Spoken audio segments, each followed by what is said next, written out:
Halo semuanya, kami dari kelompok 8 akan memaparkan materi dari chapter 5 yang berjudul Statement of Financial Position and Statement of Cash Flow yang beranggotakan saya sendiri, Valentin dengan NP Makir 332. Yang kedua ada Nadia Frensia Sitorus dengan NP Makir 271. Yang ketiga ada Agnes Manugi dengan NP Makir 321 dan yang terakhir ada Nur Sarah Rahmawati dengan MP Makir 341. Yang pertama ada laporan posisi keuangan. Kegunaan laporan posisi keuangan yaitu dengan memberikan informasi tentang aset, kewajiban, dan ekuitas, laporan posisi keuangan memberikan dasar untuk menghitung tingkat pengembalian dan mengevaluasi struktur modal perusahaan. Analisis juga menggunakan informasi dalam laporan posisi keuangan untuk menilai risiko perubahan dan arus kas masa depan. Dalam hal ini, analisis menggunakan laporan posisi keuangan untuk menilai likuiditas, solvabilitas, dan fleksibilitas keuangan perusahaan. Ada juga keterbatasan laporan posisi keuangan yaitu satu, sebagian besar aset dan kewajiban dilaporkan berdasarkan biaya historis. Yang kedua, perusahaan menggunakan pertimbangan dan perkiraan untuk menentukan banyak item yang dilaporkan dalam posisi keuangan. Yang ketiga, laporan posisi keuangan tentu saja menghilangkan banyak item yang memiliki nilai finansial tetapi tidak dapat dicatat secara objektif oleh perusahaan. Yang selanjutnya ada unsur-unsur laporan posisi keuangan yaitu aset, kewajiban, dan ekuitas. Baik, selanjutnya saya akan menjelaskan unsur-unsur laporan posisi keuangan. Yang pertama, aset tidak lancar. Aset tidak lancar adalah aset yang tidak memenuhi definisi aset lancar. Nah, aset tidak lancar mencakup berbagai macam barang seperti yang akan kita bahas di bagian selanjutnya. Yang kedua yaitu aset lancar. Aset lancar adalah kas dan aset lain yang diharapkan perusahaan untuk dikonversi menjadi kas, dijual atau dikonsumsi baik dalam 1 tahun atau dalam siklus operasi manapun yang lebih lama. Yang ketiga yaitu kewajiban jangka panjang. Nah, kewajiban jangka panjang adalah kewajiban yang secara wajar tidak diharapkan oleh perusahaan untuk dilikuidasi dalam jangka waktu 1 tahun atau siklus operasi normal, mana yang lebih lama. Nah, yang keempat yaitu kewajiban lancar. Kewajiban jangka pendek atau kewajiban lancar adalah kewajiban yang umumnya diharapkan perusahaan untuk diselesaikan dalam siklus operasi normalnya atau 1 tahun atau manapun yang lebih lama. Yang kelima yaitu ekuitas. Nah, perusahaan mengklasifikasikan ekuitas sebagai berikut. Yang pertama ada modal saham, lalu premi saham, laba ditahan, akumulasi pendapatan komprehensif lain, yang kelima saham pembendaharaan, dan yang keenam kepentingan non-pengendali. Selanjutnya di sini yaitu penyusunan laporan posisi keuangan. Nah, yang pertama ada formulir akun.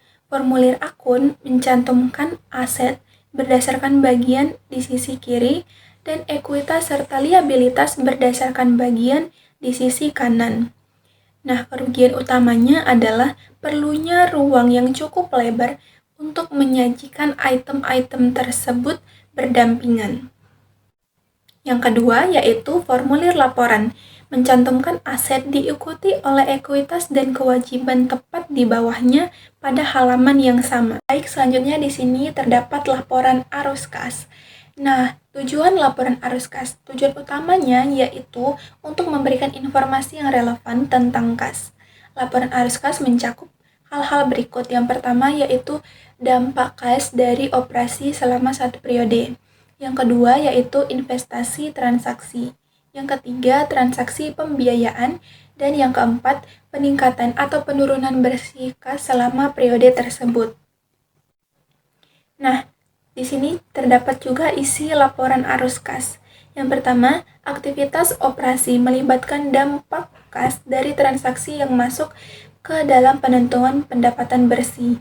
Yang kedua, aktivitas investasi meliputi pemberian dan penagihan pinjaman serta perolehan dan pelepasan aset. Investasi baik utang maupun ekuitas dan properti, pabrik, dan peralatan. Yang ketiga yaitu aktivitas pembiayaan melibatkan pos kewajiban dan ekuitas. Selanjutnya saya akan menjelaskan penyusunan laporan arus kas. Yang pertama ada sumber informasi.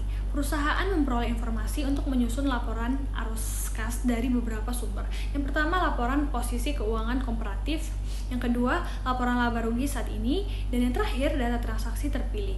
Dua ada menyusun laporan arus kas. Penyusunan laporan arus kas dari sumber-sumber ini melibatkan 4 langkah. Pertama, tentukan arus kas yang bersih yang dihasilkan atau digunakan oleh aktivitas operasi. Dua, tentukan kas bersih yang dihasilkan atau digunakan oleh aktivitas investasi dan pendanaan. Yang ketiga, tentukan perubahan peningkatan atau penurunan kas selama periode tersebut. Yang terakhir, cocokkan perusahaan kas dengan saldo kas awal dan saldo kas akhir. Yang nomor 3 ada aktivitas non tunai yang signifikan. Tidak semua aktivitas penting suatu perusahaan melibatkan uang tunai. Contoh, aktivitas penting non tunai adalah 1. Penerbitan saham biasa untuk membeli aset. Yang kedua, konversi obligasi menjadi saham biasa. Yang ketiga, penerbitan utang untuk membeli aset. Yang keempat, pertukaran aset jangka panjang. Selanjutnya, saya akan menjelaskan kegunaan laporan arus kas. Yang pertama ada likuiditas keuangan. Para pembaca laporan keuangan sering menilai likuiditas dengan menggunakan rasio cakupan utang kas lancar. Memiliki rumus arus kas bersih yang dihasilkan dari aktivitas operasi dibagi dengan rata-rata kewajiban lancar menghasilkan rasio cakupan utang tunai saat ini. Yang kedua ada fleksibilitas keuangan. Para pembaca laporan keuangan sering menilai likuiditas dengan menggunakan rasio cakupan utang kas lancar dengan rumus arus kas bersih yang dihasilkan dari aktivitas operasi dibagi dengan rata-rata total kewajiban menghasilkan rasio cakupan utang. Selanjutnya ada tentang kegunaan laporan arus kas, khususnya mengenai arus kas bebas atau free cash flow. Arus kas bebas ini ialah jumlah arus kas yang tersedia setelah perusahaan memenuhi kebutuhan operasional dan investasi. Arus kas ini bisa digunakan untuk membeli investasi tambahan, melunasi utang, membayar dividen, atau sekedar menjaga likuiditas perusahaan. Rumusnya adalah arus kas dari aktivitas operasi dikurangi belanja modal dan dividen sama dengan free cash flow. Dengan melihat arus kas bebas, penggunaan laporan keuangan bisa menilai apakah perusahaan memiliki kondisi keuangan yang sehat dan mampu berkembang di masa depan. Nah, selanjutnya kita masuk ke informasi tambahan, yaitu catatan atas laporan keuangan. Catatan ini berisi penjelasan lebih rinci mengenai angka-angka yang ada di laporan keuangan. Misalnya, penjelasan tentang aset seperti tanah, bangunan, dan peralatan, termasuk penyusutannya. Setelah itu dijelaskan juga mengenai jumlah piutang dan utang kebijakan akuntansi yang digunakan, serta rincian persediaan seperti barang dagangan, barang dalam proses, dan barang jadi. Catatan ini penting agar laporan keuangan lebih transparan dan mudah dipahami oleh pembaca. Selanjutnya, dalam penyusun laporan keuangan, ada beberapa pedoman yang harus diperhatikan, yaitu yang pertama ada prinsip IAS atau standar akuntansi yang berlaku, lalu yang kedua ada konsistensi dalam penggunaan metode akuntansi, yang ketiga ada penyajian yang adil dan sesuai dengan kondisi sebenarnya. Selain itu, dalam catatan atas laporan keuangan juga terdapat penjelasan dalam tanda kurung dan referensi silang antar akun agar informasi lebih jelas. Nah, selanjutnya kita membahas tentang analisis rasio sebagai alat untuk menilai kinerja perusahaan.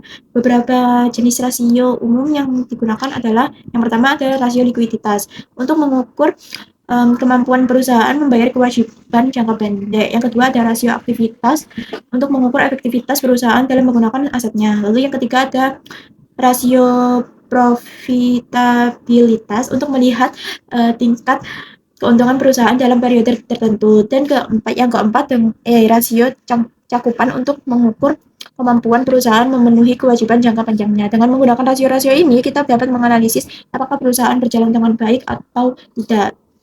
Nah, demikian presentasi dari kelompok kami. Wassalamualaikum warahmatullahi wabarakatuh.